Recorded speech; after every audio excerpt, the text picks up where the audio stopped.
बिस्मिल्लाहिर्रहमानिर्रहीम। नाज़रीन, असी इस वेले मदर शरीफ मौजूद हाँ। पिछले साल 7 रमज़ान नूं इत्थे जवेद नामी शख्स का कतल कर दिता गया सी और साल भर तो जिहड़ा मुदई सी अदालतां दे चक्कर ला रहे सन, थाणियां दे चक्कर ला रहे सन, हर जगह ते जाके जलील हो रहे सन। अज उन्हां दा जिहड़ा भाईया मुदई सी इफ्तिखार, उन्हां दा भी बेईमाना ते ज़ालमाना कतल कर दिता गया है।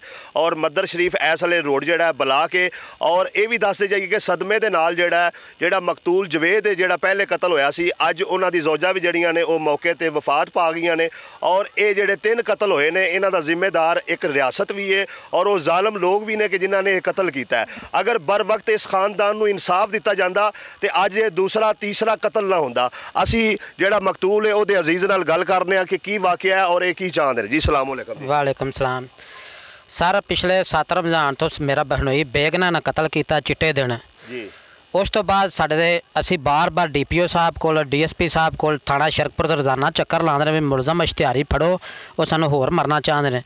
लेकिन 2 ना कातलां ने हमला किए ने, असी 1 कॉल की, उन्होंने बंदे फड़ के छड़ दिते, हथियार छड़ दिते हैं। फिर असी बार किन्ने दिन पहले जिहड़ा उन्होंने कातलाना तुहाडे ते हमला किया है? अज तो 15 दिन पहले 6 तरीक वाले दिन। किन्ने लोग सन? टोटल 33 लोग सन। कोई उन्होंने जो फड़े गए ने? उन्हें 13 लोग हैं जो नाल वंगारे आए सन, वो शनाख्त पेड़ ते कल्ले ने। बाकी मकतूल दे भाई, उनका प्यो ते उनके बहनोई ने छड़ दिते हैं, हथियार भी छड़ दिते हैं, गड्डियां भी छड़ दी, मोटरसाइकिल भी छड़ दित्तियां ने। और मुसलसल वो मुलजम पार्टी SHO नाल राबते ही सी और वो कणक भी सारी कट के लगाए ने। असी बार बार कहिंदे सन ना इश्तिहारी भाए ने, इन्होंने पकड़ो, अज फड़ने कल फड़ने, थाने इन्हूं फड़ नहीं सकते। और कातलों की वालदा सानू बार बार कह रही सी कि असी थाने पैसे दिते ने 5 लाख रुपया ते असी तुहाडे होर मारने ने। असी फिर कल SHO नाल राबते रहे भी साडा कातलां ना हमला कर देन, पर साडे ते सानू कोई करो, अज फड़ने जी यही करने। साडी इहो ही रिक्वेस्ट है वज़ीर आला पंजाब नाल, वज़ीर आज़म नाल, IG नाल, चीफ जस्टिस नाल और सदमे नाल मेरे बेड़ा बहनोई जवेद कतल होया, उनकी अज ज़ौजा भी टुर गई, मेरी सकी मशीरा। और मेरा भाई इफ्तिखार मदई सी, क्या इहदा गनाह सी, क्या इहदा जुर्म सी, मदईयत क्यों बनया सी और सानू इंसाफ नहीं मिला। साडी वज़ीर आला। अच्छा, ये दसो कि जिहड़ा मकतूल जवेद सी, ये लड़ाई जिहड़ी है शुरू क्यों हुई, की वजह है दी असल तौर पर उन्होंने जिन्ना कतल किया है उन्होंने दौराने डकैती एक बंदा जिहड़ा फौत होया है, 14 दिन बाद फौत होया है। पूरी पुलिस उन्होंने शक करती सी, लेकिन उन्होंने 3 महीने बाद मेरे 2 भाई तो एक मेरा बहनोई नूं फड़ाया है, नाल 3 बंदे होर फड़ाए ने। जिसले बेगना हो गए ने, छुट्टन लगे ने, मेरे 2 भाई तो एक मेरा बहनोई ने नामजद किए ने। पुलिस ने वो भी 15 दिन बाद छड़ दिते ने। असी हर किस्म का न्याय कसम हर चीज़ देंदे रहे हैं।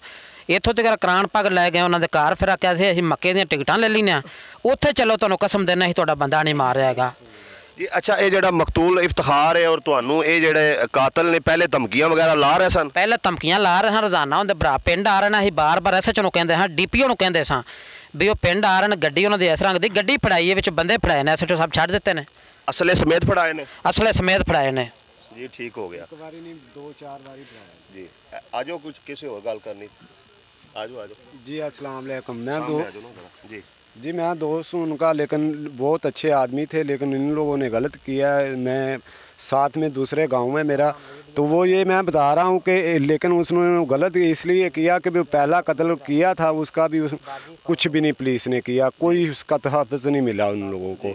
लेकिन ये बार बार ऊपर से वो धमकियाँ लाते थे, ये धमकियाँ जाकर बताते थे कि ये DPO को भी, SHO को, थाना शरकपुर शरीफ में भी कि ये हमारे साथ ऐसा कर रहे हैं, ये ऐसा कर रहे हैं।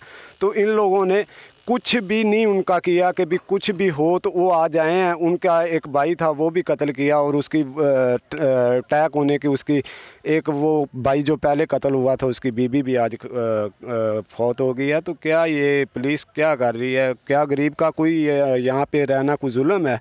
क्या किसी गरीब को नहीं वो पैसे देते हैं वो छूट जाते हैं? क्या ये हमारे DPO से हमारी दरख्वास्त है, हमारे साहब लोग जो ऊपर बैठे हैं उन सबसे दरख्वास्त है कि इन लोगों का। जी, आप हुकाम बाला से क्या अपील करना चाहेंगे?